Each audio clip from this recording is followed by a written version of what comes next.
I don't care. So that means my jokes are going to be there now. And it started off with YouTube, you saying, actually, I don't yeah. care. Yep. Okay. So now this is your class. This is not mine there. I mean, this is your time. This is not mine. You can shoot any question and I'll try to answer whatever I want to answer. Okay, I have not prepared the exam, so I don't have any question that I might want to avoid. I might prepare. What I'll do, and you will see actually in just 1 week, in 1 week in 1 day, or 1 week and 2 days. 1 week in 1 day. It's on Thursday the 20th. So you have the first question apparently. Yes. This is Lauren, just in case. There, should we turn that facing her? No, it's okay, fine. We were wondering what you're going to do about the quiz grades. About the what? The quiz grades. I have, so there were 15% factored in for the quizzes. Mm-hmm. What I have done in my spreadsheet is take that into account, the fact that they are none. And what did I do? So instead of grading out of 100, it's graded out of 85. So it is graded out of 100. Some of you have 99.9, as a matter of fact, I believe. But I divided by 85. So that means that, you understand?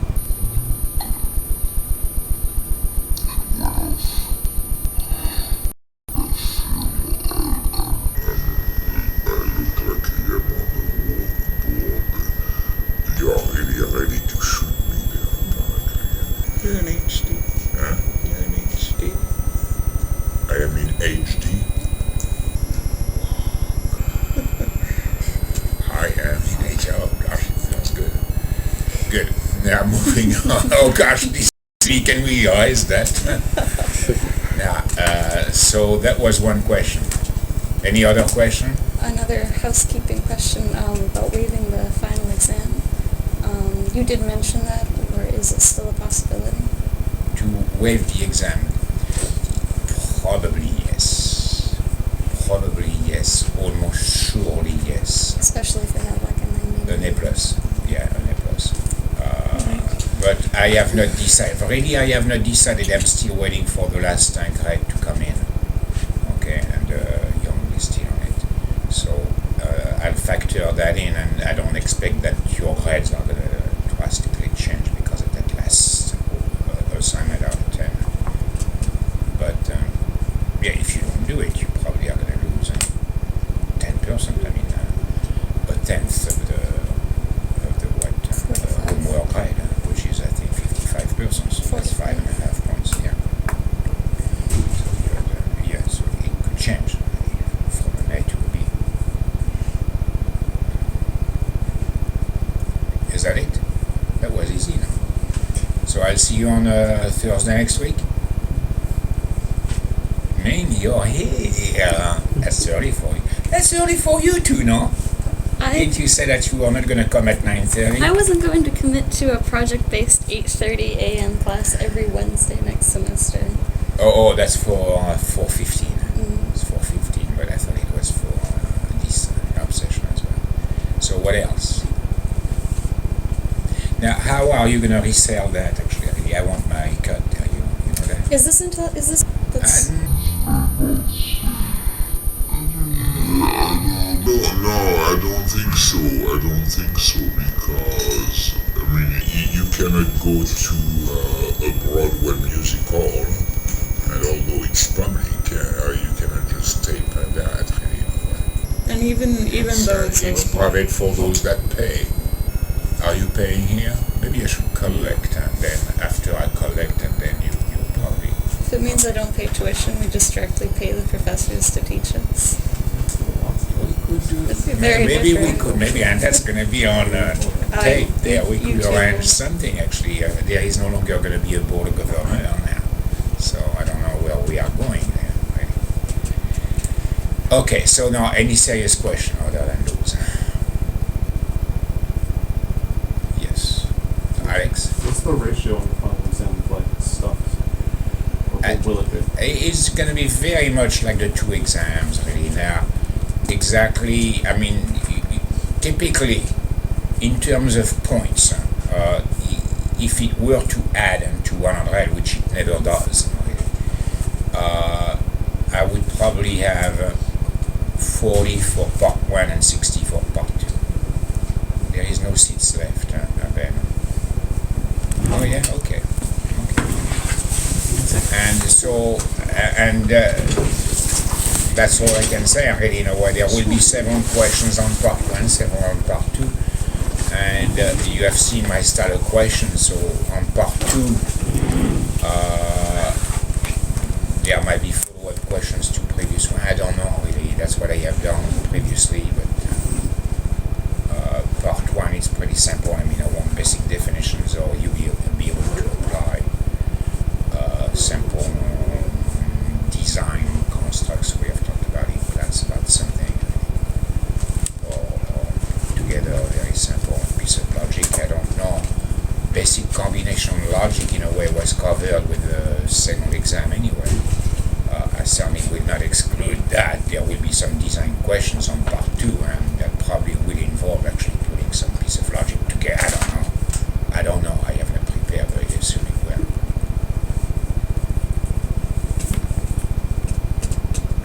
Now, any technical question about 411 as opposed to the procedure?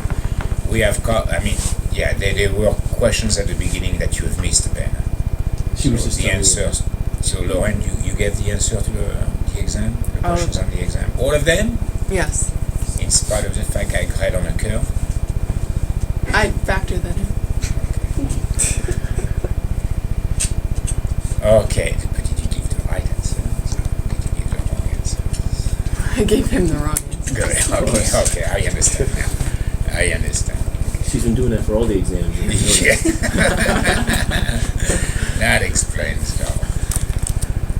Okay. Are you going to jump into the meat or what? Yes. So could you go over the basic building block circuits that we might have to use together to make? Yeah. I mean, we can use an example. I don't know. I mean, basically, in terms of design, what we have learned is really modularity, I think. And this is probably, again, Ming really probably can put his kind of salt. I mean, you are the only engineer, so I put you on the spot there. I am an engineer too, by the way, but now I still see myself more as a computer scientist, and because of that, I think there is a different perspective really in designing circuits from an engineering point of view, where it's always going to work, although you don't understand how it works. It does work, okay? And you apply and you use Carnot maps to minimize the number of logic gates, and that's cute and that's neat, and that's needed. That is needed. My point of view now clearly is really to try to design circuits that will be easy to generalize, and I want to have something that I also can easily design. Really, in a way, I'm going to break something into smaller pieces, and then I can pass a tiny piece to an engineer that will use Carnot maps to minimize the number of gates. The typical design, if you remember, the very first one that we put together was that a carry propagate adder. We had, you remember that? I mean, that's an example on modular design, but it's also an example on a bit slice approach to design a module that can be used in that larger design. And if you want to add two numbers A and B to get a sum, so A is made up of n bits going from n A sub n minus 1 all the way down to S sub 0. S sub n minus 1 is the most significant, S sub 0 is the least significant bit. And similar for B, the sum resulting is something that we can design very simply through the design of that bit slice. Give me A sub I, give me, gonna be repeated. for every single pairs of beats, the inputs. And now it turns out that you remember, we also have to have coming from the previous module where we have a sub I minus 1, b sub I minus 1. We have that carry c sub I minus 1 that comes into that. And because of that, that module there, to really fit as a break into that larger module, needs also to compute some extra stuff that will be needed by the next module. So in a way, we have designed that module from the obvious, and we decided, hey, we really need something from the previous guys, which means that that also requires that I generate the same something for the next guys. Yep. And now, this is exactly what we call the full adder. Give me 3 bits, A, B, C, A, B, and then a carry. I will give you a sum and a carry out. Yep. And that requires half a dozen basic logic gates. And again, that's one kind of, actually even there, Carnot maps, yeah, with 3 inputs we can do that. 2 inputs Carnot maps are very clear. I said I was not, oh, he's not here. Kyle isn't here. I mean, I don't want to talk about Carnot maps, but 2 bits is easy, 3 bits is okay, 4 bits, oh gosh, it's starting to be complicated, correct? 5 bits is impossible, yeah. And we want to be able to design something with more than 2 bits or 3 bits, correct? We want to design something with n bits. So Carnot maps is completely out of question, completely out of question. Here I have 2 n bits, I have actually 3 n bits. Oh, plus 2. I have 1 carry in and 1 carry out. So here, in a way, you understand the bit slice approach to the design here? So basically, we look at the problem and we want to look at every single bit that is coming on the output, and what does it depend on? The corresponding 2 bits of the inputs plus a little bit of information there. Yep. And that's easy enough. When you have designed just that small tiny little thing, then you can put that in a very easy way. Not all problems really will be amenable to a bit slice approach in a solution. Multiplication, it's pretty complicated. Multiplication, you cannot do that very easily because you don't have as part of the problem something where 1 bit only depends on 2 input bits. I mean, 1 bit of the product of 2 numbers depends on a whole bunch of bits. There is no there are simple ways really, but not very simple. Okay, not as neat as that. Same for the shifter. Didn't you have to do that in the exam? Shifter? I think so. Though it was maybe in a homework assignment. Basically, there was a shifter where it's the same. It's the same. Look at that. It's exactly the same. Exactly the same. It's exactly the same. It's exactly the same. Yes, it is exactly the same. Did I say it's exactly the same? Yeah, it is. It is really. It is absolutely exactly the same. Why did I erase that? Actually, the same bit that could have labeled exactly the way they were. Why? It's exactly Why? the same. It is. You learned something there, really. Now, I give you a shift bit and, I don't remember, I'm going to stop. I give you a left bit and a shift bit, no right bit. The right bit is really not shift. So that's why I label that so often, sometimes left or not right, okay? So that means if it's written that way, that means that bit is going to be a 1 signifying left, 0 to signify right. Yep. And shift is there. So basically, although there are 2 bits there, giving us the potential for 4 different operations, there are only 3 there, correct? If shift is 0, nothing is happening, neither left or right, okay? That means the bits go through.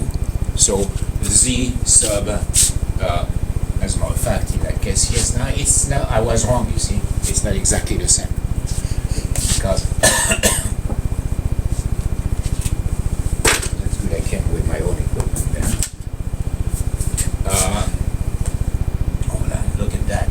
X sub I is going to be generating Z sub I, and as a matter of fact, if shift is 0, this is exactly what we get. Otherwise, if shift is 1, then based on left or right, we are going to be outputting for Z sub I this one or this one, correct? So if you just look at that again, this is a very typical bit slice approach, where we can design one module and cascade a whole bunch of those butt to butt, so that we have a design for everything. And we will have to do something a little bit special here and a little bit special there. Okay? If we have a circular shift, we may have a big loop. If we have a logical shift, we are going to pad with zeros, and so we need to change slightly the logic. Okay? That's boring, or it's too early for you? I'm just kidding. You're on record there as well. So again, and there basically, again, I express the solution already in terms of module. Basically, Zi is going to be this one when shift is 0, correct? We don't shift. Or, if it is not, then it's going to be this one or this one based on that bit if we do shift, correct? So right there, we have two nested if statements. Or we have one if statement inside another one, or one selection inside another one. And right there, we probably could have one multiplexer, so it's a 1-bit mux, where basically, and we have another 1-bit mux that will allow to compute 1-bit mux here and 1-bit mux there. And a 1-bit mux will be able to choose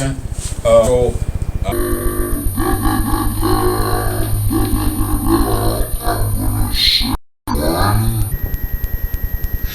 left, I'm going to set the other way, of course, 0, 1. And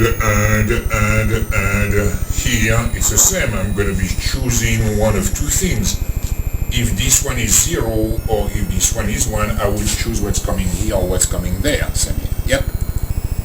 Now, here I can simply put my L bit in there, which is also not right. Yep. And in that case, I will want to put xi plus 1 and xi minus 1 in here. So when L is 1, I will choose this one, and that will be coming out there. Yep. So the output there, if L is 1, is coming from here, and if L is 0, right is 1, I will take this one. So basically, what is coming out here is coming towards the left, or from there towards the right. Yep. And now what do we have there? If we shift, we want to take x sub I, correct? So I'm going to put that blah blah blah blah blah blah blah blah blah blah blah that goes there, and this one goes there, and that's it. We have no logic there, correct? Z sub I is going to be, and that's a shift bit, is going to be this one when shift is 0, which comes really directly from x sub I. Yep. So it's not an input there, really. I mean, these are dot, really. It goes over. Yep. And otherwise, it's going to be this one, which already is a decision between this and that. So here we have two very simple modules. Again, a 1-bit multiplexer is made up of a couple of AND gates, one NOT gate and one OR gate. Yep. 4 simple gates. So we have twice that, no extra piece of logic, and boom, it works. And that's 1-bit slice that we can duplicate n times. Yep. And we have to fill all the 2 ends independently. depending on what type of a shift we have. So now, I don't know. There are more. So this is really bit slice approach, and this is definitely one of the way we can design circuits. There are other circuits that were not as easy to design that way. For example, the comparators. Was it part of the exam also, the comparator there? It was a homework. Oh, what? It wasn't a homework. It was in one of the homework, really. Yeah, but there you had a simple piece of law. Was it in one of the homework? There was something else in a comparator. No. You see, you're wrong. You are wrong. It wasn't the exam. Although, no, you're right. It was. Yes, also you're wrong, or you're right and wrong. Or you're right, no matter what. Yeah, I am right always, but you might be partly right, because on the exam. Assignment, as a matter of fact, it was there. You had to have a switch or something to sort.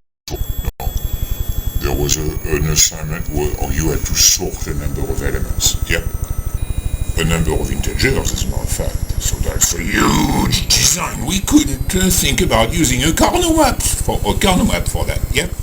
Could you use a Carnot map for sorting n elements each of k bits? Sure. You have a k times n number of inputs. K is at least 16 bits. Really, we wouldn't be doing that for less.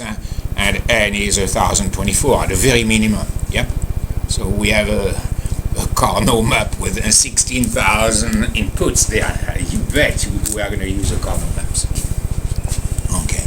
So we have to find something clearly that will reduce that huge problem to something that's manageable. But the idea of the switch in a way, but we went through that in class. I can still go over that, but it's a nice sort of clean problem that you worked on in a way that doesn't quite fit in there, although you probably can deal with one bit at a time. So it's not exactly that one bit approach where one bit only depends on that, because in a comparator we have only one output, two, I think. X equals y, and x is strictly larger than y, or something like that. So there were two single bits when you have two n inputs, two n-bit numbers. Yep. And what we can there we design of one a circuit into the design of one module that will be repeated n times. Yep, that's a big slice approach. The comparator, if you remember correctly, was something that was designed by putting by designing a whole family of circuits. We designed a one-bit comparator, easy enough. It will only use up a handful of gates. Yep. You remember that, or should I go through that one step at a time? That means yes, or that, yeah. Yeah. Why not? So we have the whole family of circuit that we want to design is something that all fit the same mold. Give me x and give me y, and those are integers. Yep. I will tell you. So those are each made up of n bits. Okay, and I will only get two single bits. Yep. So you give me a whole bunch of bits, and I only give you two. Yep. This one means that x is equal to y, and this one means that x is strictly larger than y. Yep. Now, again, I suggested that in order to do that, I don't know how we can apply the bit slice approach, because here, we have two n bits, we have xi and yi, but we don't derive an output directly based on that pair of bits, correct? Or looking at the adjacent, there we have only 2 bits, correct? So there is no we cannot break that down in that way, okay? But the design for that is something that, again, follows a different approach, which is, in a way, a little bit what you've done for the multiplier. The multiplier, we designed a 1-bit multiplier, which is basically an AND gate, yep. And from there, we designed the larger and larger multipliers. As suggested in my homework handout, that you can double the size each time. I think many of you instead actually added 1 bit at a time, okay? And not necessarily as efficient, but so in that case, it's the same. We probably can look at the comparator of size 1, give me 2 1-bit numbers, and in that case we can design that. My gosh, nothing fits in place there. Give me X and give me Y, yep, and I'll give you X equals Y, and X is larger than Y. Now 0, 0, 0, 1, 1, 0, 1, 1. We have no, we don't have a 0, we have a 1, correct? We have a 1, we have a 0, we have a 0, we have a 1. Oh, by the way, this is an XOR, the negation of an XOR. So we can figure this one out.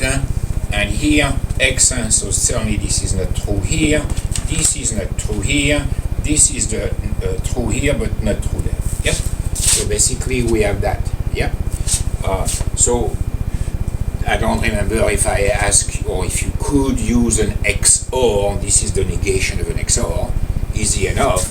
So that box here can make use of a NOT gate that will come from an XOR between these 2 bits. Give me this and give me that, and I'll compute X equals Y. Yep.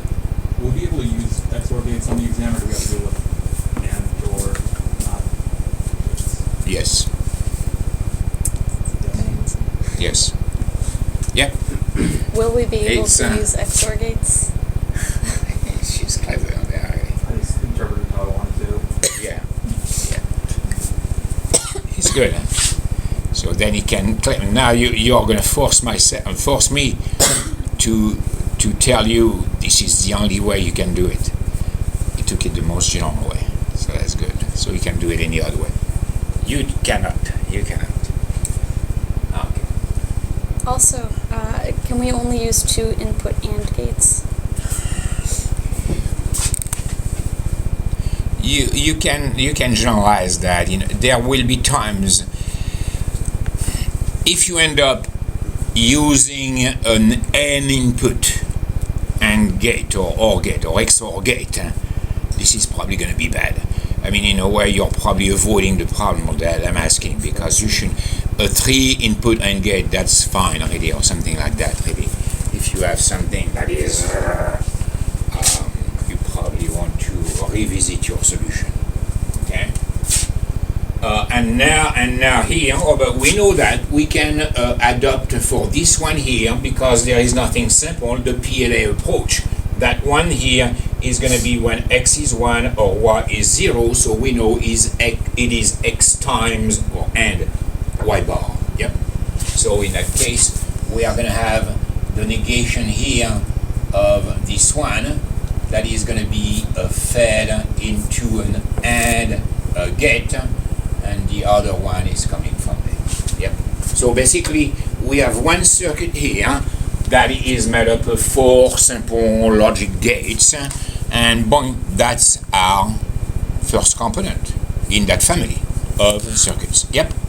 And now from that point on, it's a little bit of logic and breaking things down, and so it's the divide and conquer approach. We want to break a problem to a a different problem, or in that case, the same problem, and we need a little bit of glue to put things back in place. Yep. And if I have some of those, or if I have designed a k-bit comparator, that way, that will give me 2 single bits for equality and strictly larger than, then I am all ready to design a k plus first comparator. Yep. And again, we need a little bit of glue. Actually, that's going to really look very much like that too. Yeah. So here, you give me basically a k-bit comparator, or we have designed comparators all the way to the kth bit, and I want to design the k plus first. So basically, in that case, we can divide that x and y, which are made up of n. Oh, that's the n bit. So rather than use k, I'm going to use n.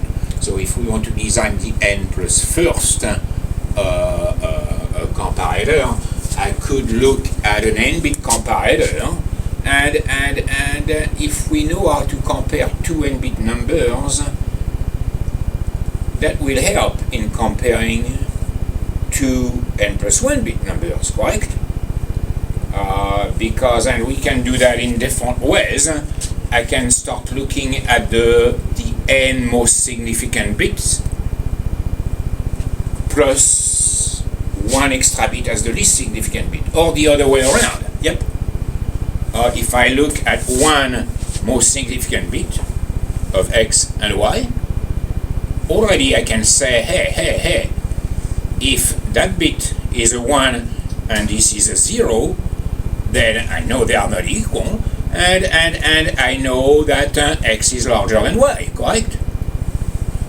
So, and now, if they are equal, 1, 1 or 0, 0, then I will determine whether they are equal or strictly larger by looking at the rest. Yep, it's as simple as that. So in that case, I can, as a matter of fact, and it's probably even easier, I'm going to have the 1-bit version of that, and I'm going to feed in there. So basically here, I am isolating 1 bit in there, and here I am keeping n bits. So this is the n plus 1 bit version. I have n bits in there, and here I'm going to have 1 bit. And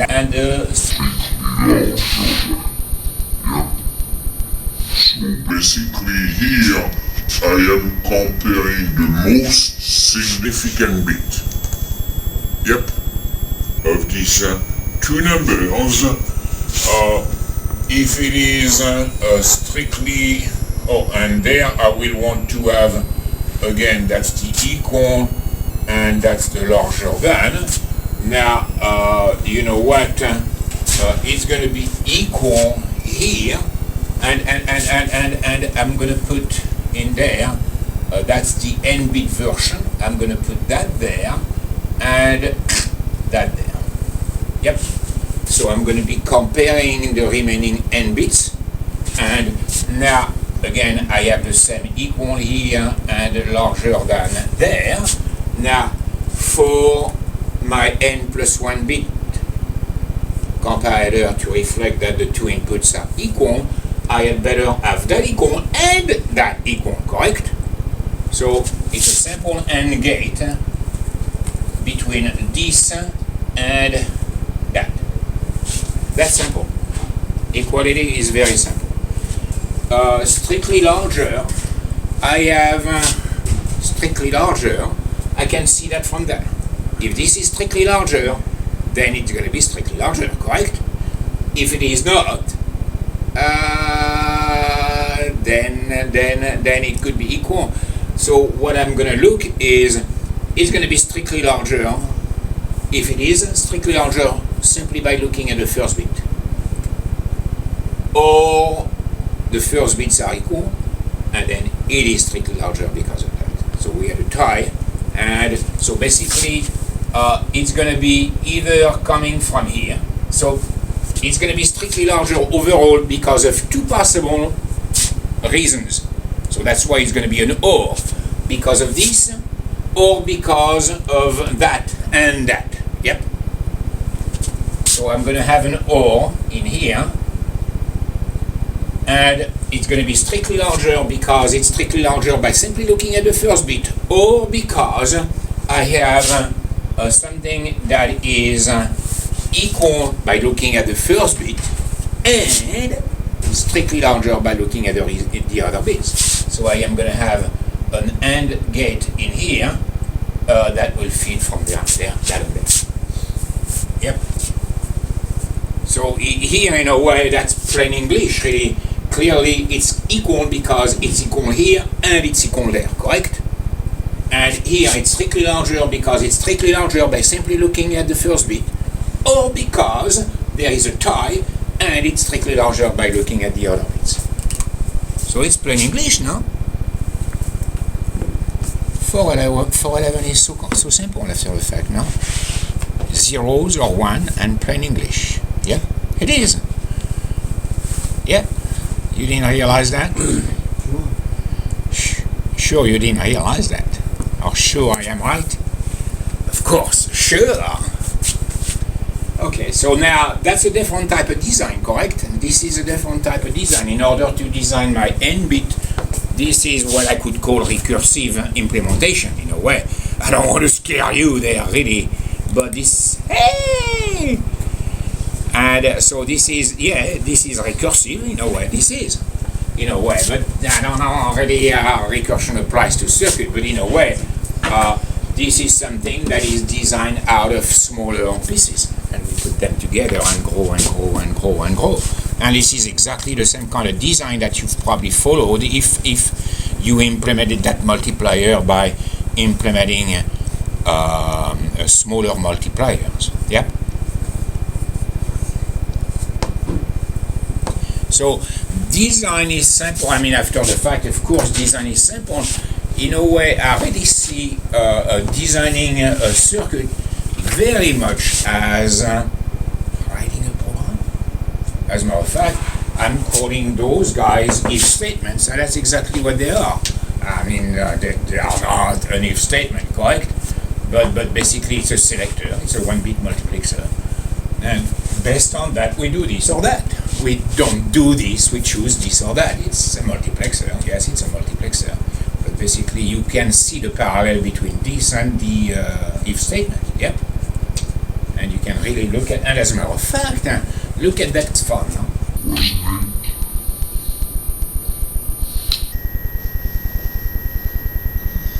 Hello. Was it fun? I didn't ask you a question. I was making a statement. I can see a smile on your face, so I assume it was fun now. Yes? Yeah. No, but there, basically, you can, the core of that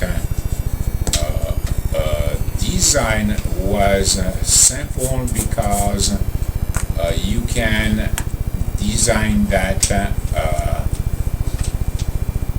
I don't know what we call that circuit, really. Maybe we didn't call it at all, but if we want to compute the sum of the first n integers, now, easy enough. Actually, we could write that very easily using a simple loop in C, C++, Java, Python, whatever, COBOL, and we can have a loop that will, a number of times, add a partial sum with the next value of a counter, correct?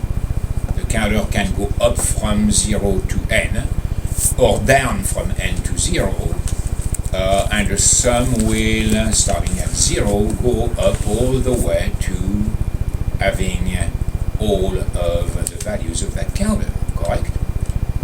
So this is something that is done very simply. Oh, now.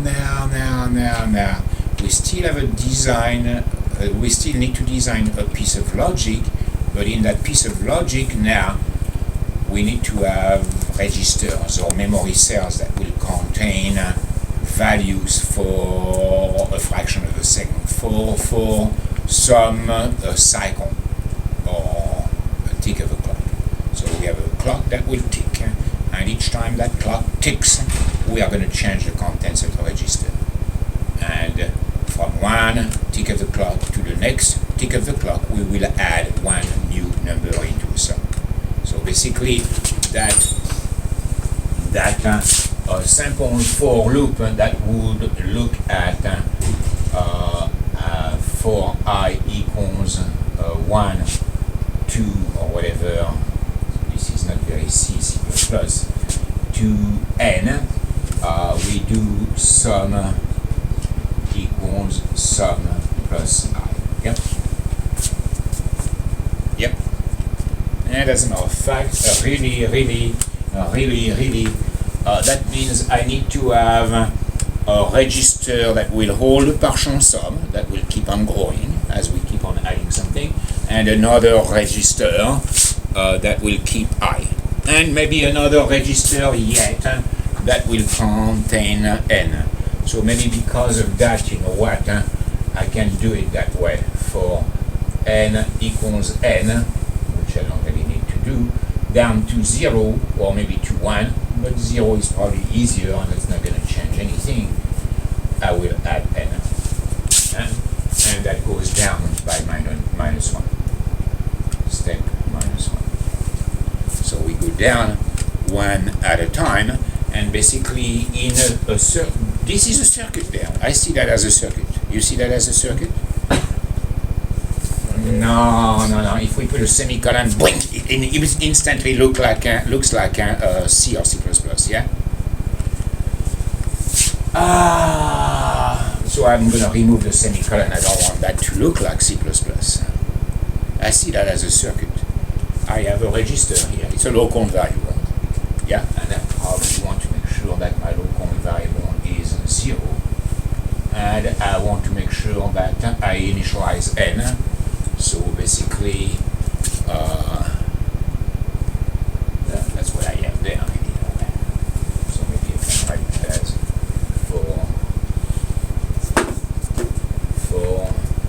that's this is C++. You see, the syntax has changed a little bit, and we have a for loop that will initialize a bunch of variables and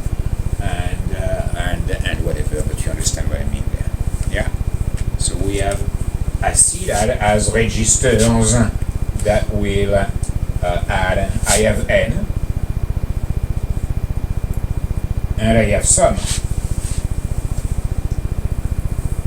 Yep, I have two registers, and the sum is going to be receiving the addition of all of these successive values. And now each time that a clock ticks, the clock is going to be sending a signal to these two registers, say boing, boing, time to change, time to change, time to change, and what? So we want to make sure that for each tick of the clock, this one goes down by 1. We've done that in class. We had that counter up. We can have a counter down, or we can have a nice clean version of that that will have, you remember that little bubble there? I don't want to confuse you. I don't want to make a bubble there, but and bring sheep into the... I have not talked about sheep today until just now. I was thinking about sheep right here, but I avoided that. And this is a circuit that implements -1. Give me a number, I'll calculate the number -1. This is a bunch of full adder or full subtractors, actually probably half subtractor. So very, very, very simple design to circuit to design. Yeah, and so under each tick of the clock, boing, boing, boing, the value of that register is gonna be what? Is gonna be n -1, and so yep. And now, what do I want to do? I want to make sure that this is then added to that. Oops. Now, because of that, I really don't want to do that. I want to put that into another circuit that will be a plain adder that will add this and that. So that adder there is going to calculate the next partial sum by adding n and sum. So this is exactly the compilation. Is that a compilation? The construction of that circuit based on that C++ statement. Yep. It is. It is. N is given, sum is given. Now we have sum equals 0 and we want to input sum. And we want to input n. So because of that, we are going to have to modify that and probably introduce maybe a multiplexer. N is not always going to receive its initial input, its input from that decrementer. But when load equals 1, then n is going to be receiving its input from the outside. Yep. So right here,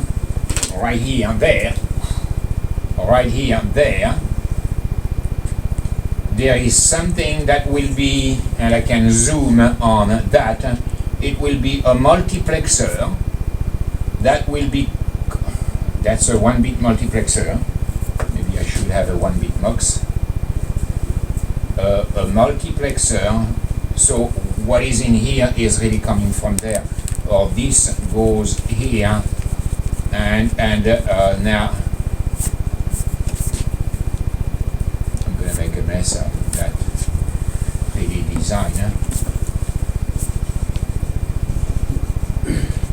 So I want to be able to choose, this is my input, this is my circuit. I have my n-bit input there, that's n, that is inputted. And n is going to need to get into that register when load is 1. Load is 1 bit, and here I have k bits. And when load is 1, I'm going to use a multiplexer in here. Yep. When load is 1, I'm going to choose this one. Yep. When load is 0, then I'm going to choose this one there. No.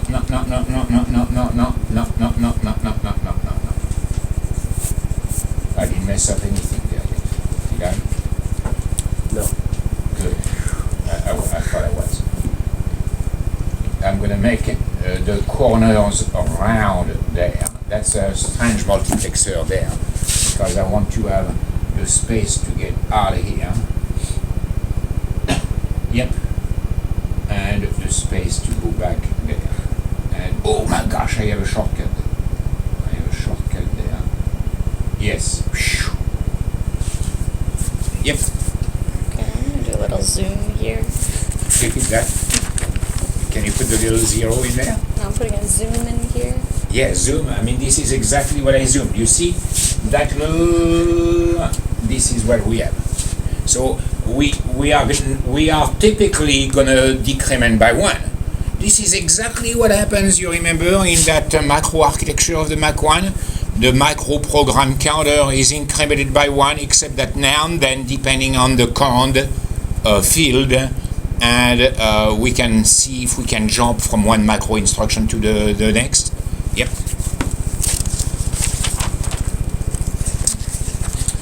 Oh, now I can I do that?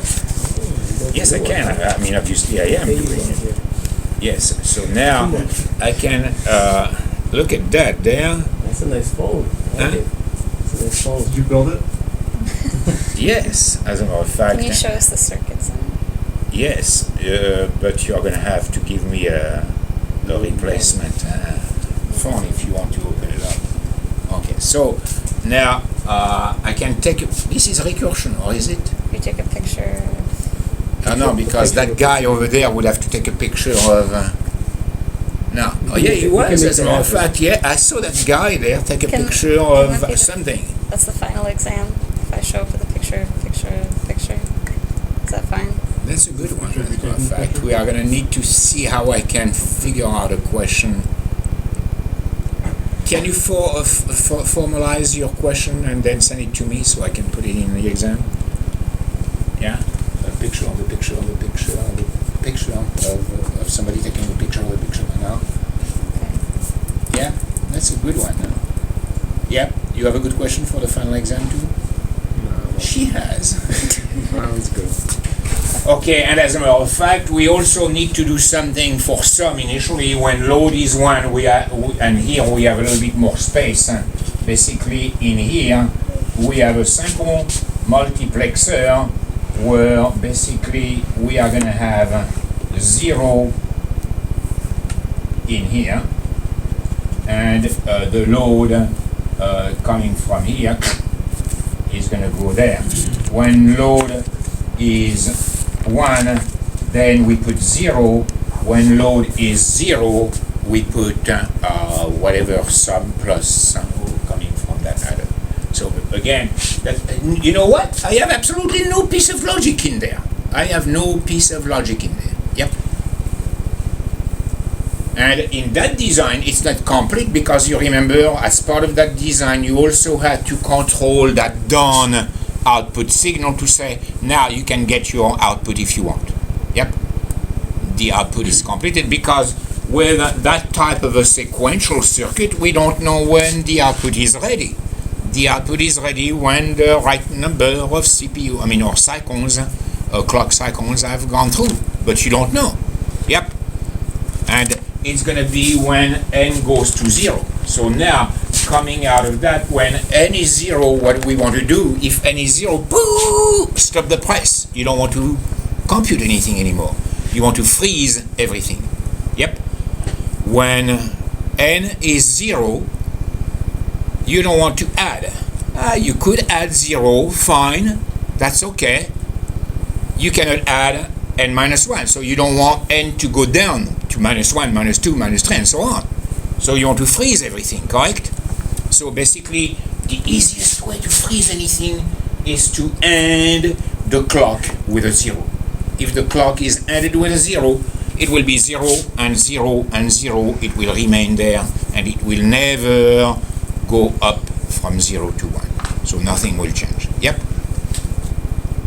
And that's probably the one place where you're going to need to introduce a tiny little bit of logic. If n is 0, that means that dawn is going to be there, and at the same time you are going to want to make sure that you freeze that. So if dawn is 1, you freeze that to say don't update these registers. I don't want anything to change. Yep. And they will change the next time that load is 1. So again, logic needs to take into account. That's probably the hardest part in a way of that design. Really, the computation or making sure that the dawn control signal, output signal, is going to be triggered and freeze the whole circuit. Yep. So that you can look at your result for as long as you feel like it, until you want to reload the circuit with a new input. Yep. So here too, in a way, that's modular. That's modular. This is a bunch of modules. Yeah. Yeah. We have a couple of registers. And again, there I'm not going to use Carnot maps. I am sure that for that problem, truly, I could have something that will make use of fewer than these number of bits plus this number of bits. And my dawn might require 1 more bit, by the way. So, in a way, I could try and minimize the number of 1-bit memory cells I can use, correct? Hey, why? This is pretty simple. If we want to play the same game as minimizing the number of logic gates, we could. But there is really no need for that. It's very nice, simple design. How do you design stuff?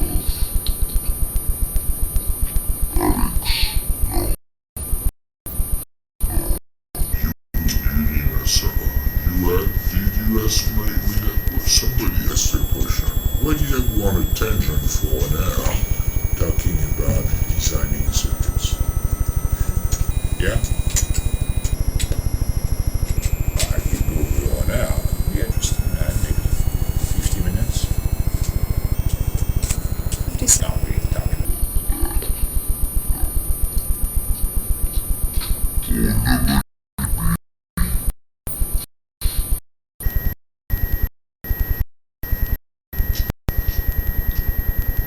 Maybe if we don't show up, we'll just let it go. That's gonna be easy for me to play. That is. Yeah, that's very easy for me to play. Yeah, that's your call. You don't have to take the exam. Nothing was required. You don't have to do the assignments. You don't have to take the exam. You don't have to come to class. Yeah. But you are here, actually. You are those are the best students I have in front of you. Yep. You wanted to, you didn't want to miss.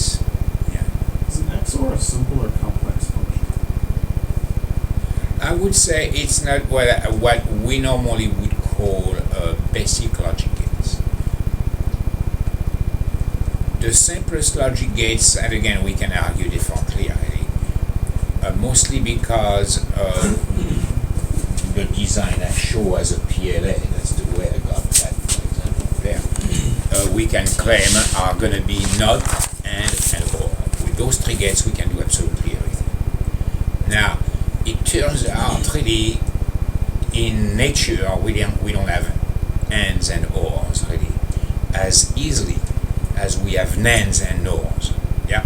So if we design a circuit using transistors, actually a not, an and, a nor, those would come more directly. Yeah. So basically those probably should be the basic logic gates. But I think in a way, because of the nans and nors, if we want to think of really truly, when I read that, I can think in English. It is really truly, I want to have that and that, correct? And that, yep. I want to have that or this and that. So in a way, I can read that in plain English. Now, if you use nans and nors, oh gosh, it's negative logic now. And now it's the but nans and nors. Will be more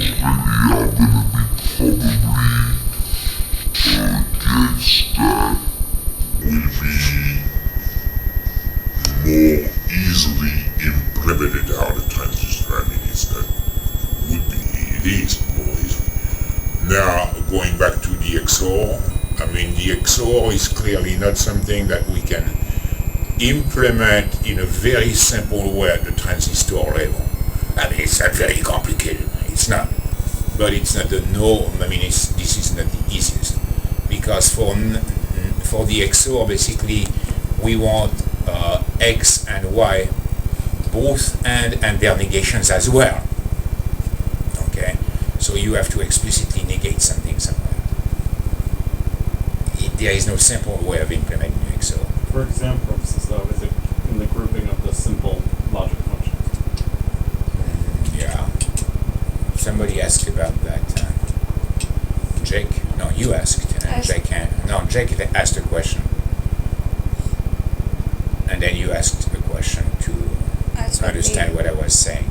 And my answer was very simple. It was yes. And you did not understand yes. Alex, she did not understand yes. That's okay, right? And Are we okay? XORs are okay. In general. Yeah. Could you show an example of using a multi-phased clock? Multi-phased clock. Multi-phase, yes.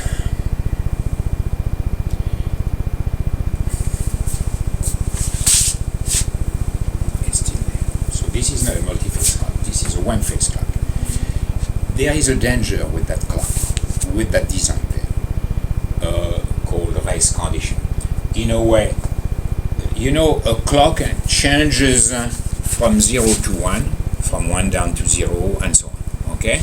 And triggered by those changes, then we are going to have these registers that also change from one state to the next.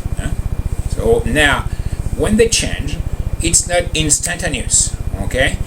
A clock, typically if you buy your clock from the, probably is going to be the best, it's nice and sharp, yep. But if you don't buy a Swiss clock, then if you just go to your local Radio Shack, yeah, you buy your clock from the, Wow. actually I buy, Swiss only. this one is a $9.99. It looks fancy, but it's not really. And that's from Walmart, of all places. But so, if you have a nice clean clock, it's one thing.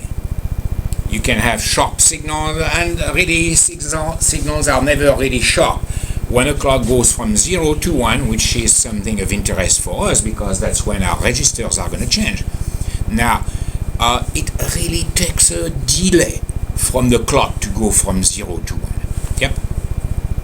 And during that time, when it's no longer a 0, when it's not quite a 1, then you have really something very fuzzy. Yep. And if the clock is dirty, then you have a longer probably delay for the clean changes. Now, what makes things worse is that, again, the clock controls registers that themselves can control a few other things. And you have seen the design, that the very first design of that counter that we had, where a memory cell was controlling the next memory cell, and so on. Yeah, we had a really clean signal at the beginning, which really totally was very dirty at the end. Yep. And we have no guarantee that the clock is going to be very narrow for its changes. Now, what happens there is that in that design in particular, really, there is what we call potential race conditions. Because, in effect, really now, if you have a dirty clock there, you are going to have that change, and it's going to take a long time to change. Now, you know what? It goes back there. This is a very simple circuit. Yep. It's going to go back there.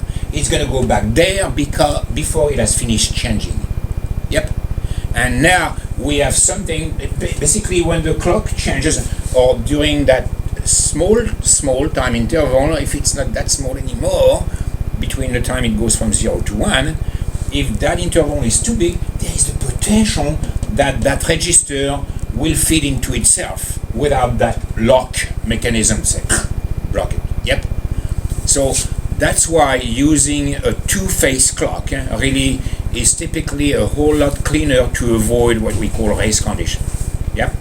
And so, I mean, we could see in a circuit like this one how we could do that, but basically what we are going to want, and that's why, for example, I mean, the design of the Mac one uses a four-phase clock, and it's even further paranoid in a way to avoid race conditions, that in their design they also introduced, you remember there is that A latch and the B latch, two registers above the ALU, so that the data will be stored there for a long time. Yep. Now, can I erase that? Wait.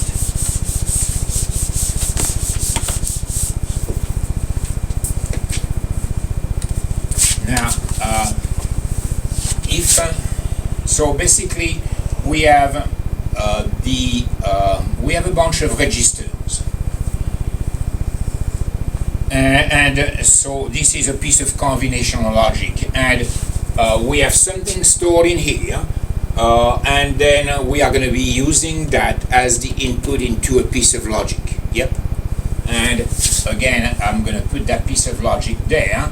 It could be nice, and we have something that goes from here to here, and something that goes from here to here, and here from here to, and from here and from here to here. Yep. So basically, and from here, it could go back over there, or it could go through a succession of gates. Yep. A succession of registers. So we have something here that feeds into a piece of logic that will determine a result that will be stored here, and so on. Yep. Now, if again I have one clock that controls all of these registers at the same time, if we have something like that that needs to go back there, there is still the potential, probably not too high risk, but there is a potential for something that is in here to go all the way there and modifying the register during that small transition where that clock goes from 0 to 1. You know what? I probably can close that this way because it will illustrate the same thing there, and it's a simple one there. Yep. So in that case, what we are going to do is, instead of that, we are going to be now using a two-phase clock. So here we are going to have one clock there that ticks and tacks. Yep. And on the tick, we are going to modify that register. On the tack, we are going to modify that register. Yep. And in that case, we have a clock that will look like that. We have two signals in effect, phi 1 and phi 2, and basically that's phi 1, that's phi 2, it goes there, and it goes this way and 1, and this way and this way and this way and so on. And we have phi 2, can I do that? I am doing it, so yes, so it was yes. And so I'm going to make it look like it's the same over each successive period. It goes this way, and now we have it's going to go up and then down and then up and then down and so on. So basically those are the time intervals of interest. During that time here and during that time there,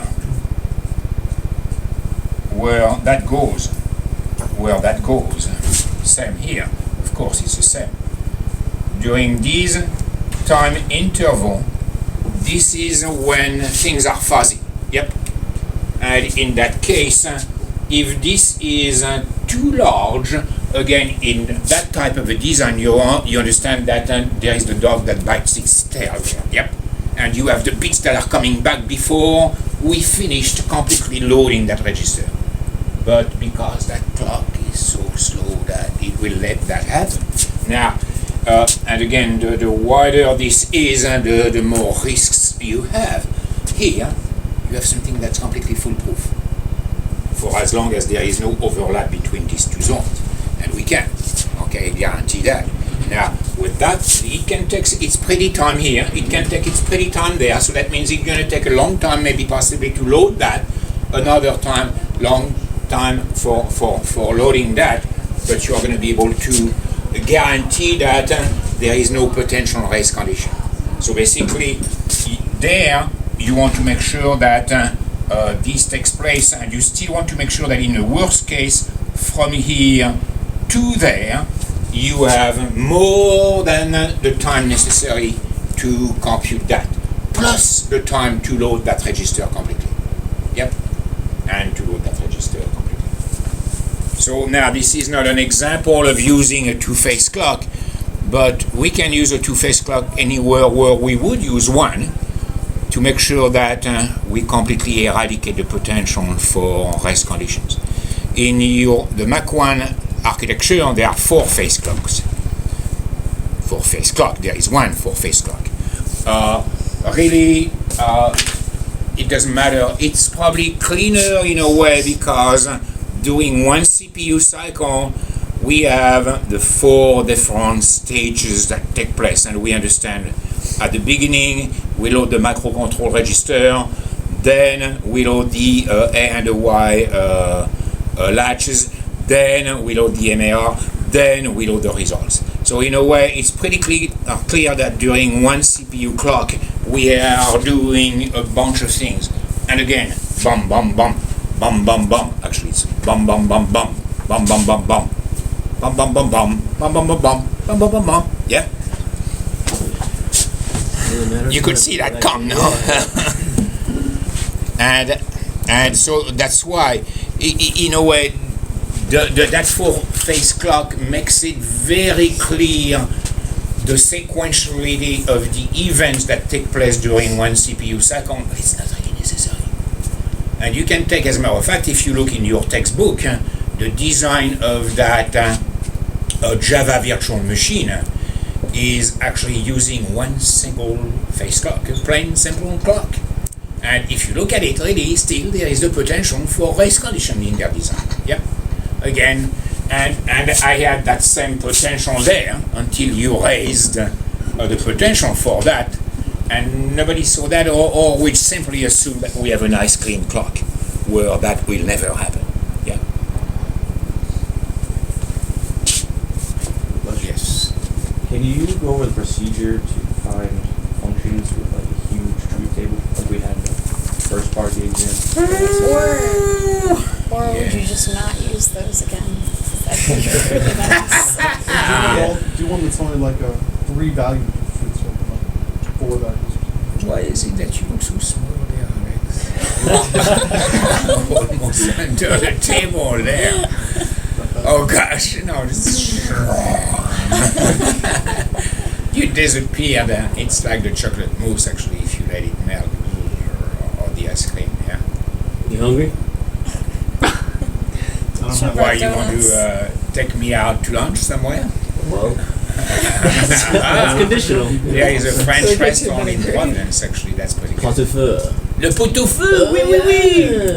Oui, oui, oui. You know the pot au feu. Yeah. Oui, oui, oui.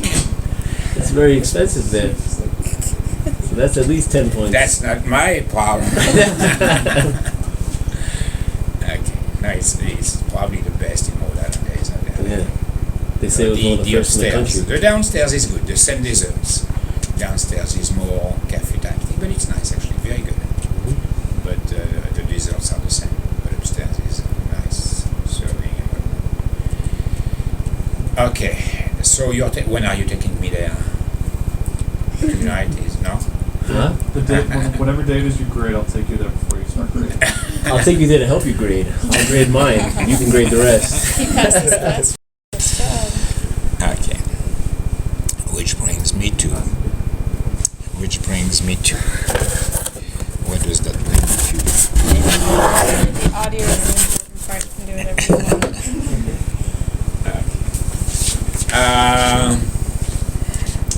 Hello there. It's amazing because I'm using my right hand and that guy is using his left hand. It's mirrored. He's using... Oh wait, it's not mirrored. No, that's mirrored. He's not using his left hand. That's his right hand. No, look. No, That's his right. that's his right. That's your left. He is him, though. Yeah, that's... You can see? You are you? It's true. Who are you? Okay, so the idea is still there in a way. Really, when you have, there is always a brute force way. And to answer your question, yes, I could avoid talking about that, but I may not have I will not have the same questions as I had in exam 2. But I could still have questions, even not directly to the same point. You may need to implement a piece of logic for whatever is at stake. I don't know. And it's, oh my gosh, there is nothing regular.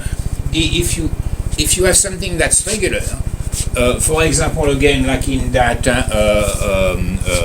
adder or shifter, you're never going to think about putting a truth table for that, correct?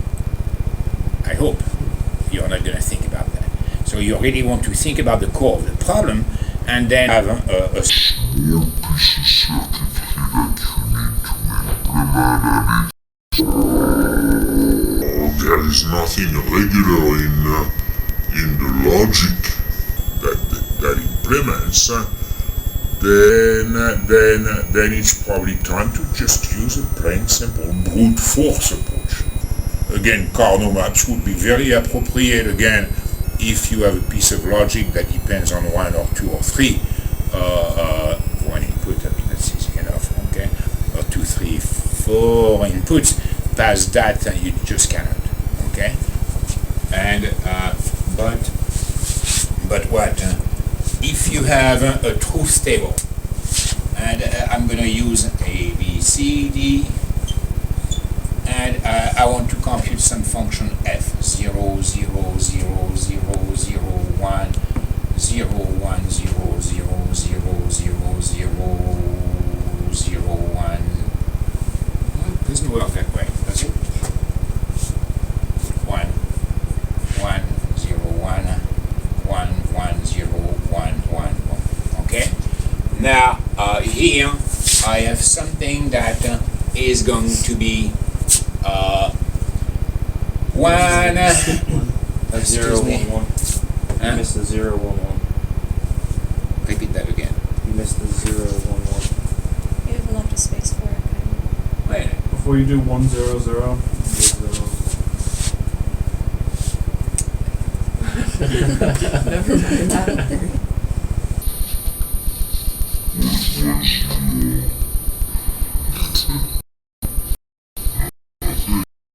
Okay, I thought so.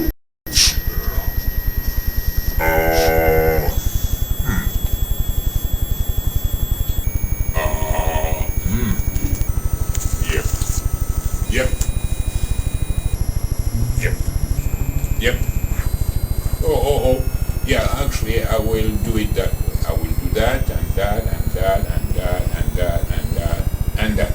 Can I do that? I did. Yep.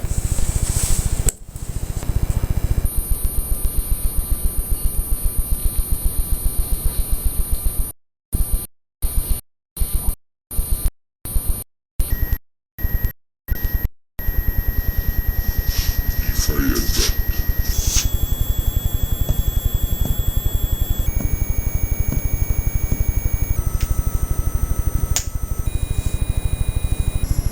If I had that. What's a simple, again, piece of logic, but the PLA approach actually doesn't give you the piece of logic.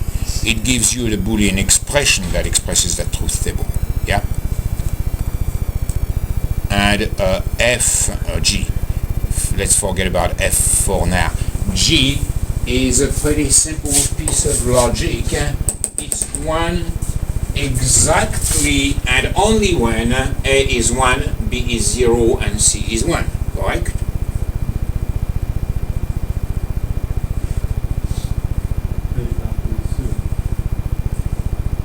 Why did you say that?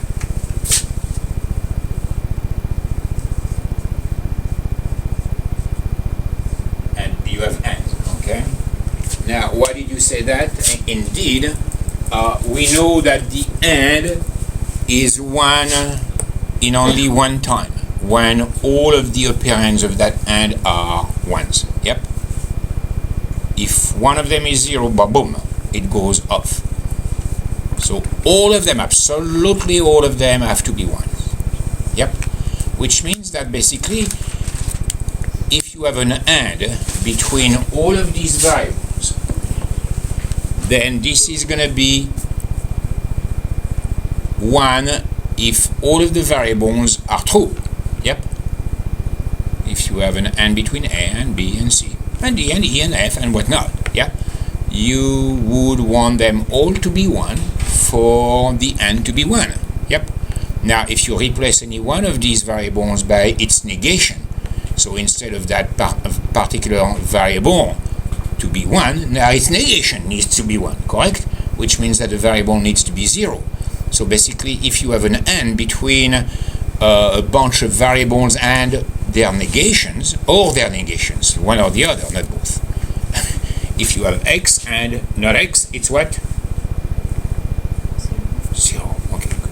That's 0, yes, 0. So if you have an and between a bunch of variables or their negations, then, like this one, you have the 3 variables or their negation, so B is used as its negation, then that and will be 1 exactly when each of these terms is a 1. Yep. So that means that G equals that will be 1 when all of these terms are 1. Yep. Oh, that means it could be that. That doesn't exclude that, really. Now, it's a two-way street there, really. So when all of these terms are 1, which means A is 1, B is 0, C is 1, G is 1. Does that mean that G is 0 otherwise? Not necessarily. We want to double check that it is indeed. Yep. Now, if A is not 1, or B bar is not 1, or C is not 1. Yep. Let's take, for example, A is 0. Or maybe B bar is 0, because B is 1, or C is 0. If any of these happen, which this is a 0.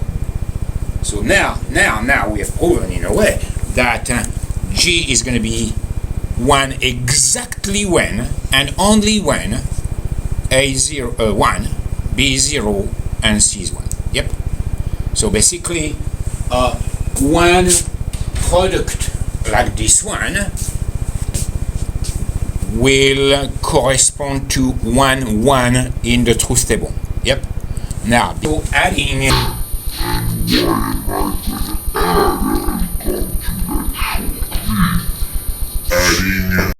so this would be a bar, correct?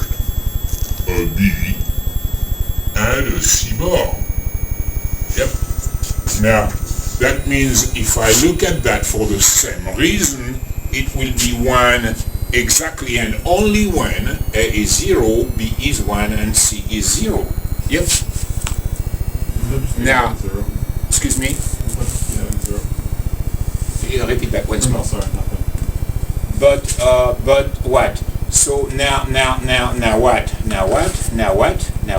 Now, because of a plus, the plus is going to be 1 because 1 or both of the terms are 1s. Yep. Now, it turns out we have already established that these two terms here and there are exclusive. They cannot be 1s at the same time.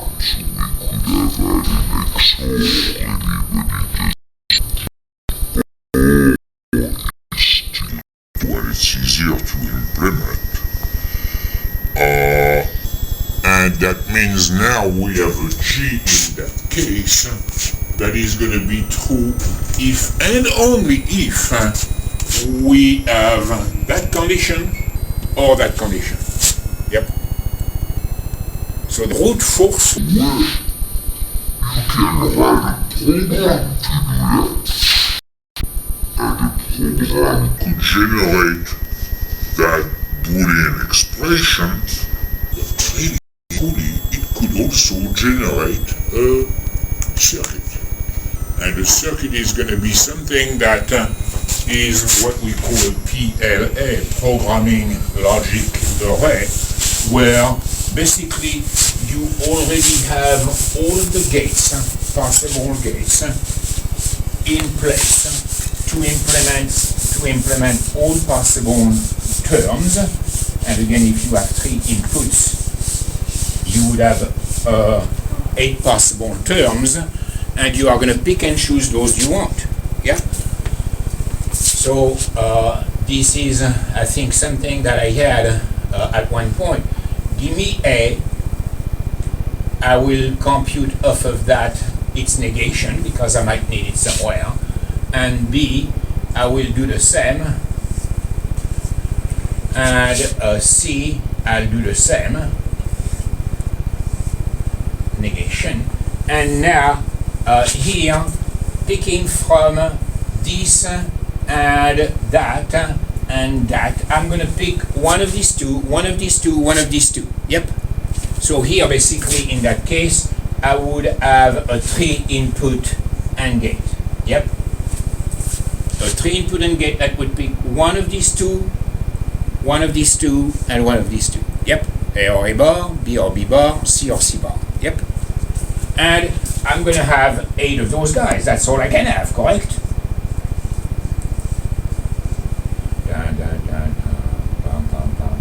Yep.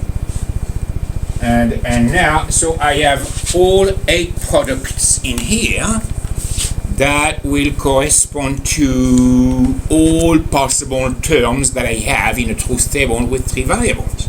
Yep. And now, basically, what that formulation here tells me is that I can have a function, a Boolean function written very easily by the sum of those terms. Yep. So I'm going to have here 8 input OR gates. And this will pick its input from some of those. And as a matter of fact, you know what? Some of them are going to be dangling.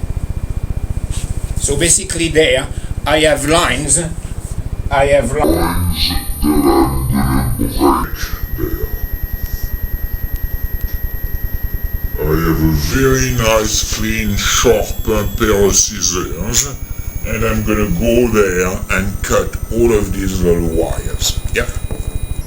And in that case, I'm going to be left with exactly those 3 wires that will tell me that I have, that's A bar, D and C bar, and this one is, that's a 1, 1, 0, so it's A, B and C bar, and this is A and B and C. Yep. So and so that will let me compute my function G or F, and so typically you can buy those guys, or have them manufactured in a very, very, very, very simple way, because at the time that we put that cook the chip, we can make sure that we snip them, and that means you can have a bunch of a function that will be computed. So here I am offering cheap to you if you want a circuit that will allow you to compute up to 4 functions of 3 variables. Yep, functions. That circuit can only allow you to compute 4. Yep. And again, you will decide at the time of manufacturing. Clearly, you don't use those pairs of scissors. I have some already, but not many people have. Do you have some? All right.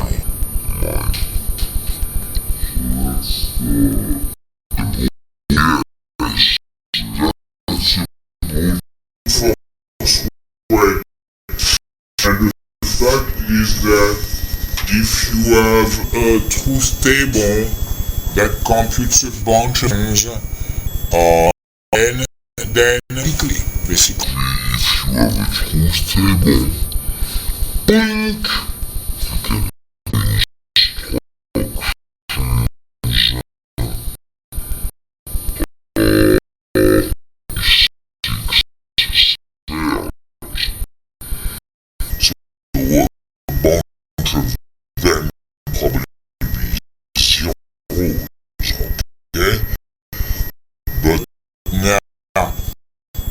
the 79 cells that we use, have you tried to write in binary all of these? I have the code. As a matter of fact, it's available on the web. If you look on the micro instructions, you can run a program at the micro instruction level, and it turns out that there is the 32 bits for each of the 79 instructions that is available. Yeah? If you look at those bits, I've stared at those bits for the longest time. Yep. There is no regularity there. Yeah? So now this is huge. This is huge. This is huge. This is huge. This is huge. Because the microcontrol store, it's a read-only memory. It's not really a memory that stores information like those registers that we for a piece of Sequential logic to implement that. It's conditional logic. Yep. As a matter of fact, it's something that would look like. Can I erase that? Blank.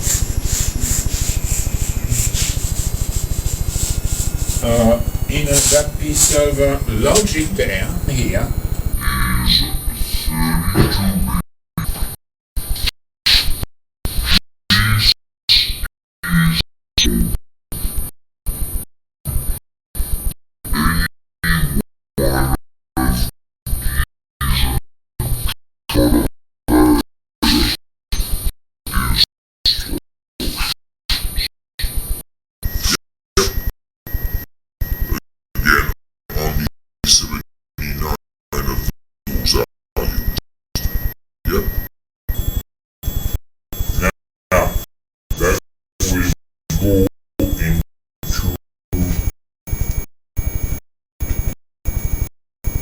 the micro instruction register, and what? You give me an address, 8 bits, I'll give you these 32 bits. Yep. So in a way you can, as a matter of fact, have a big, huge, fat, heavy-duty truth table for that, correct? We can write 0, 0, 0, 0, 0, 0, yep, and all the way to 79. Yep. Which is 0, 1, something, something, something.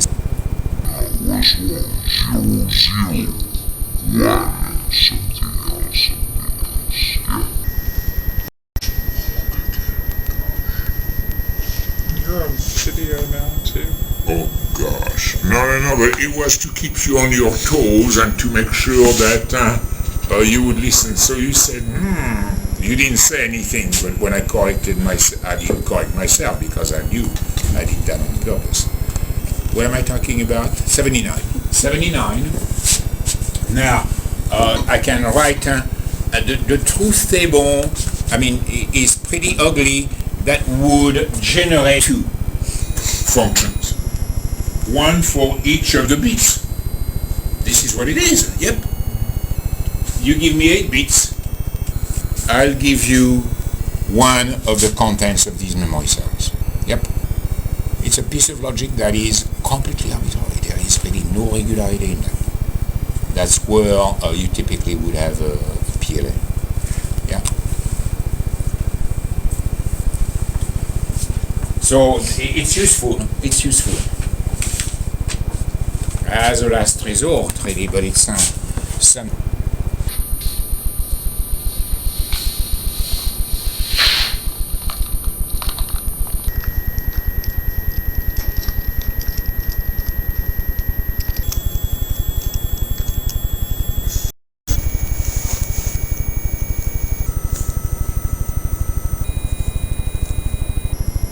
You're raising your hand there, no? No one.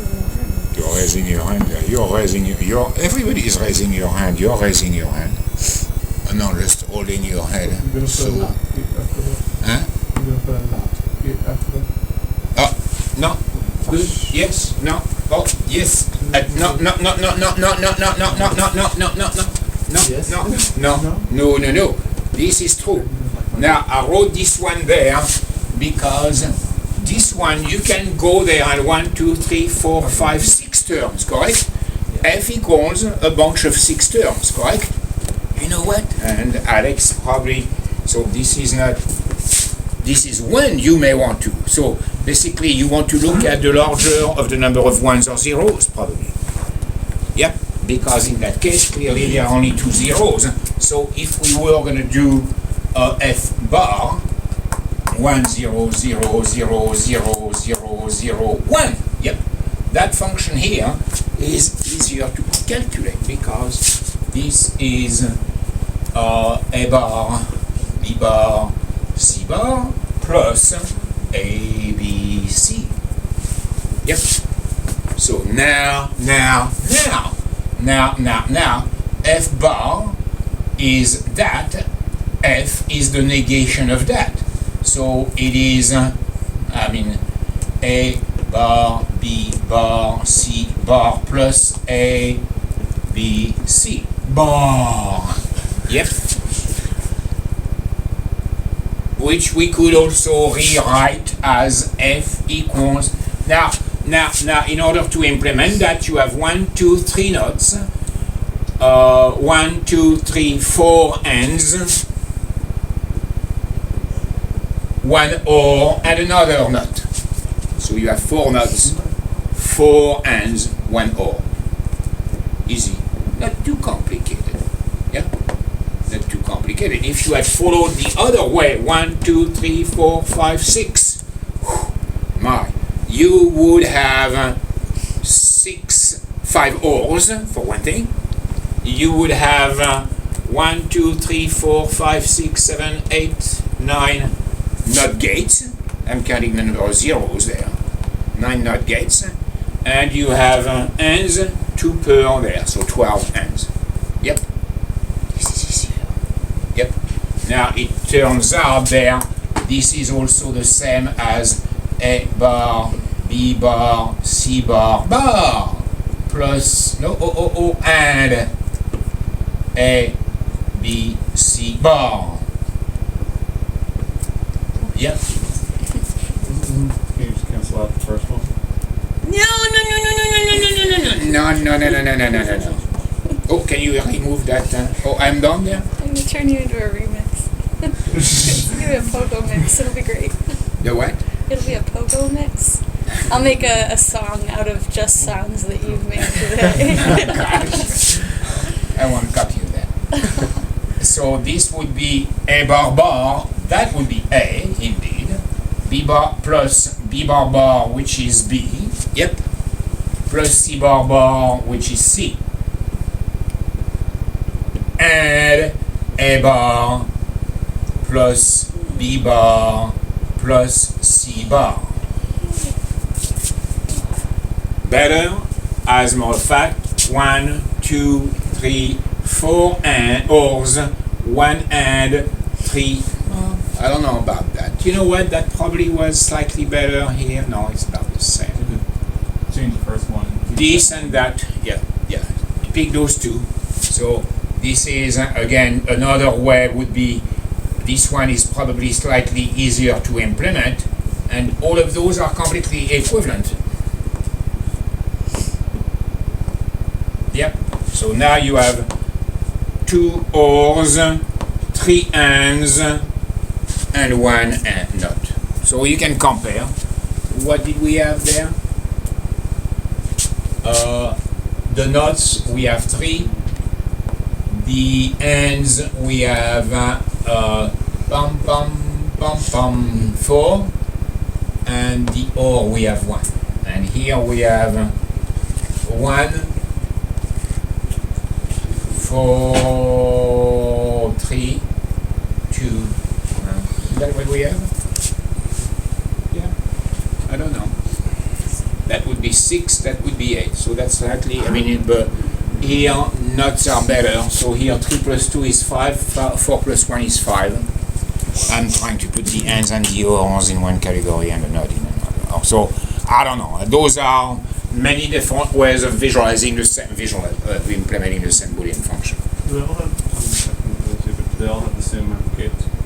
That's where I was counting. This one is probably the best, but I don't know if it's the best. It's a good one. Okay, we have 5 ands and ors and 1 not.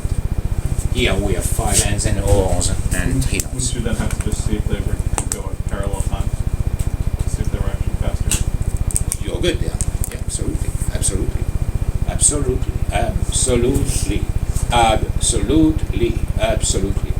And that would be 1 plus 1 again, counting the same delay. 1 plus 1, we wouldn't have to, and plus 1, that would be 3. Same here.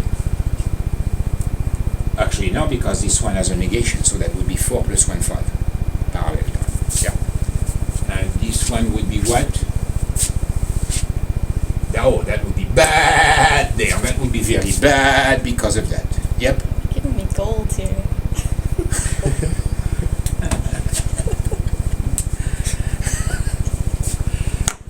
Okay. My 18-year-old daughter used to be in my classes actually when she was 4 or 5 or 6, and she still remembers actually at one point that I was describing how many toes a sheep has. And that's the only thing she remembers of my computer science classes, but Good for her. in a way.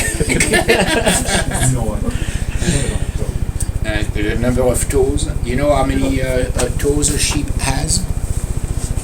They don't have I think toes. it's 4, because I'm gonna count hoof as a toe. There are 4 legs. Yeah, a sheep has, except of course for the exceptional 5-legged sheep. I'm thinking about a normal standard 4-legged sheep.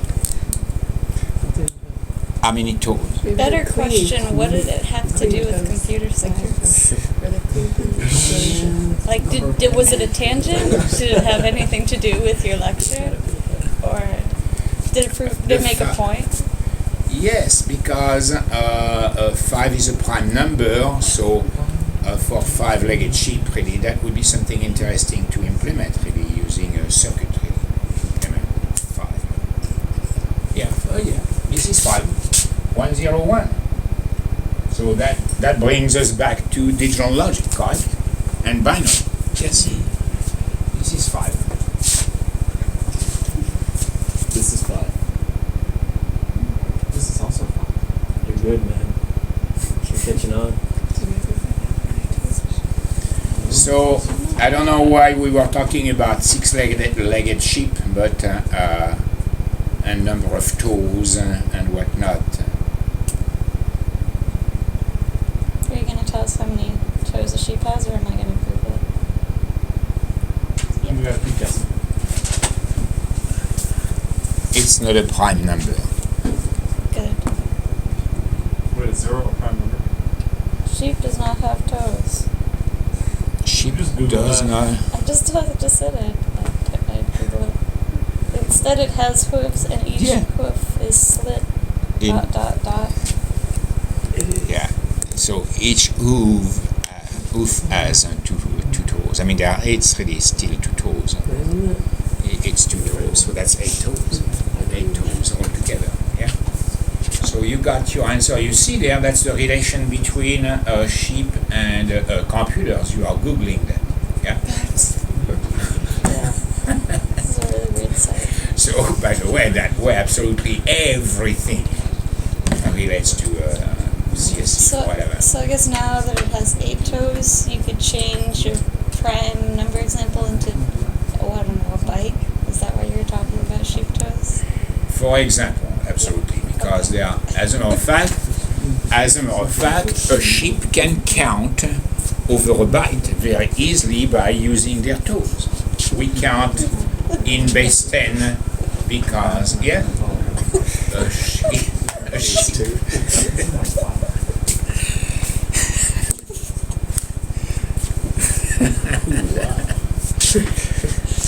Yeah, so finally that brings us back to binary and then bytes and bits and the like. Anything that you want to know about everything? What's the meaning of life? I'm still trying to decide. You're the philosopher there, no? So what's the meaning of life? I don't know. You should get a degree in philosophy and find out for yourself. I could indeed. I could. Yes. Any other questions you have? I have not written the exam. Do you think the exam will take 3 hours? No. But we have 3 hours to If take you, it. Do you not remember the last exam? That exam would have taken 3 hours. however long, That exam could have taken 3 hours. however long it takes you to do it, could we have like twice as much time? Whoa, Mary, Boys. Mary. That was an underestimate. He's making it up. No, typically it's not going to be much more than a regular exam. And I do agree that your exam 2 was a long exam. I was going to cut one of the questions which I did not. Okay, because I thought really it's easy enough because it's the same question over and over again, which really it was. But so I could have cut one question which I did not. So the final exam probably will be over 2 hours. Not an hour and 15 minutes, but 2 hours. And that should, and you should be able to finish that in 2 hours. So it's going to be a long exam, but not a 3-hour long exam. Yeah. We'll see. And what else? Yes. Can we go over one of the homework questions? Sure. By any chance, the last one, if we're allowed to? Tell me about it. It's the What's one this with the full letter, where you have A, B, and C. Oh gosh, that's right. Okay, so there, now, so that was the microarchitecture question. And basically, there you have the puny computer, the PC. That is. So I guess if You have to remind me. So in that puny computer, we have an ALU that computes something where that's 8. we are going to be feeding 4 registers, A, B, C, D, into here. Okay? So these 4, we have 2 multiplexers that will take from there or from here. I'm trying to have in here that will take from this. So A, B, C, D are fed into a multiplexer. A, B, C, D are fed into another multiplexer. I have 2 bits in here. I have 2 bits in there. That will let me pick any one of these 4. That will let me pick any one of these 4. Yep. And basically, this is what we have as the X latch and the Y latch. Correct? Yep. And this is going to go back into one of these 4 registers.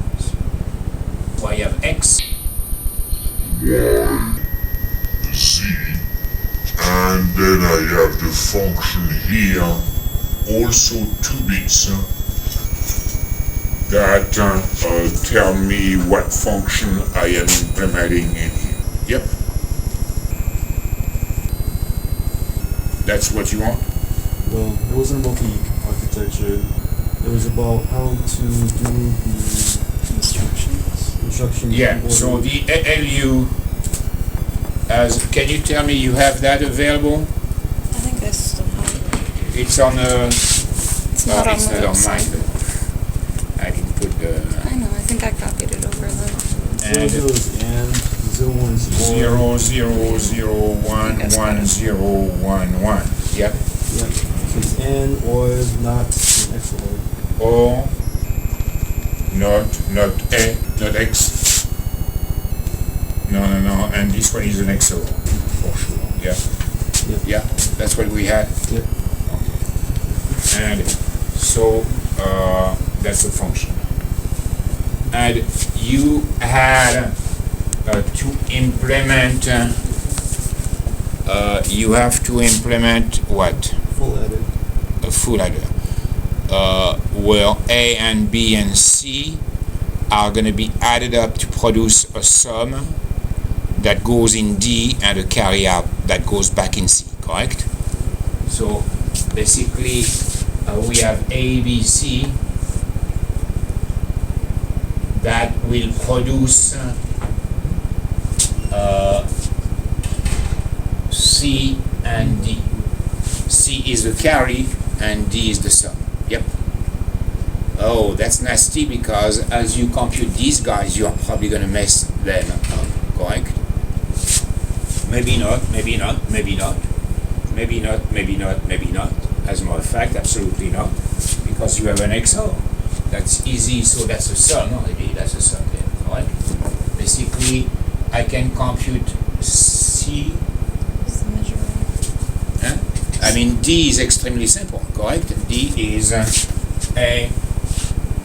I mean, we can write that again using that mnemonic form, A XOR B, and D is D XOR C. So that will XOR A and B and C, and the result goes into D. Now we need to calculate the carry coming from adding A and B and C. Yep. Okay, and maybe we want to do that after that, because we may need to have a temporary result somewhere. How do we want to calculate the carry? There are plenty of different expressions that will let us do that. And as a matter of fact, using a Cardinal map, you probably would get a good sample function, because there we want to minimize the number of micro instructions to do that. How do we calculate the carry? And I may want to do that before that, if I don't mess up. Oh, because no, I don't want to mess. I would have messed up. C. So you should probably just keep it. So we will see. Now, how do I want the carry? Carry is the majority function, which we figured out in an earlier problem. Because you want The 2 carry out of 3. is the majority function. Because you need 2 out of 3 in order to get a carry. Correct. Yeah, but the majority function is a messy one. I mean, it's a messy one, but yeah, no, I mean, it is. You want.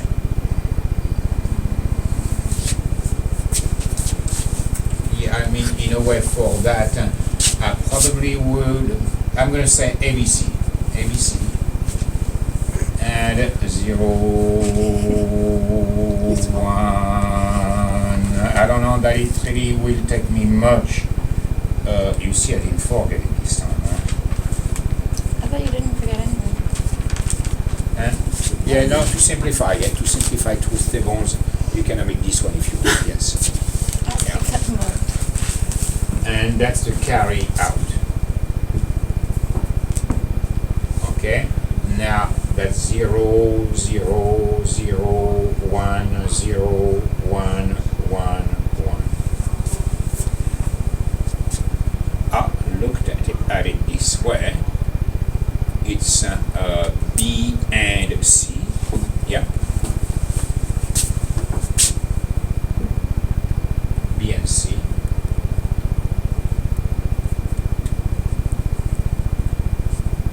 Or all of that, but that I will take as the negation of 1, 0, 0, 0. The negation of. Yep.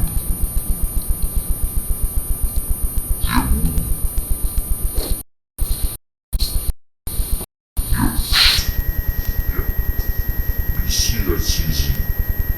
Plus, plus, plus. A bar plus B plus C.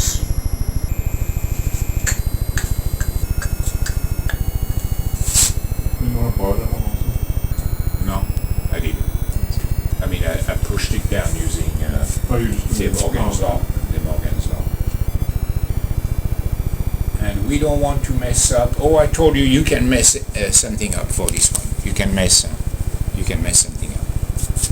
So you mess up Because A. you can mess up, yeah, for example, because you need A, only you can say A equals not A, and then, yes, you can say that, yes. A equals not A. A equals not A. And A equals A plus B. A equals A plus C. And then C equals B and C. And C equals A plus C. Yep. Yep. So you have messed up A. And you have C, so put that above those. And so you have 1, 2, 3, 4, 5, and 7 micro instructions. You don't want that because that's going to mess up CN. No, let's start with this one then.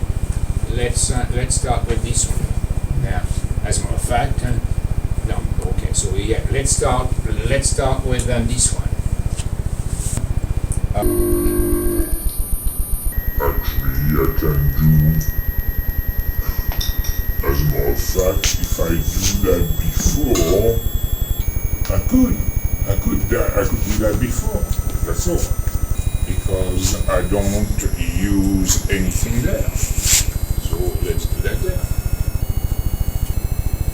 Yep.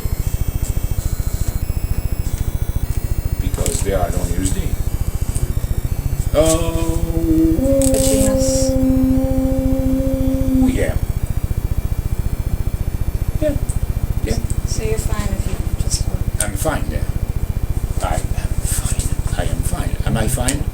Yes, I am fine. I'll ask you to, but they think too. La fine, aujourd'hui, Augustine Jardine. Yeah? An N.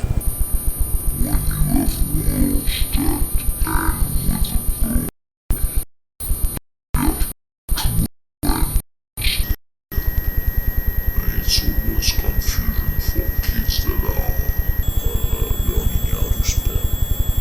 So they're always la fine Augustine Jardine. La mignonne Yvonne Chanton. I never learned that. That's why you make spelling mistakes. That explains. A lot of stuff. Don't make spelling mistakes on your resume. I shouldn't do that. Open up tiny fingers, Yeah. Like Gerard Baudet. Yeah, same accent as me. Yep. Oui. Bon, Jean-Yves Hervé, same accent. He has a cute accent. Hein? That's all I hear when you talk. Excuse me? Turn this off. Oh, you can't see me, so it doesn't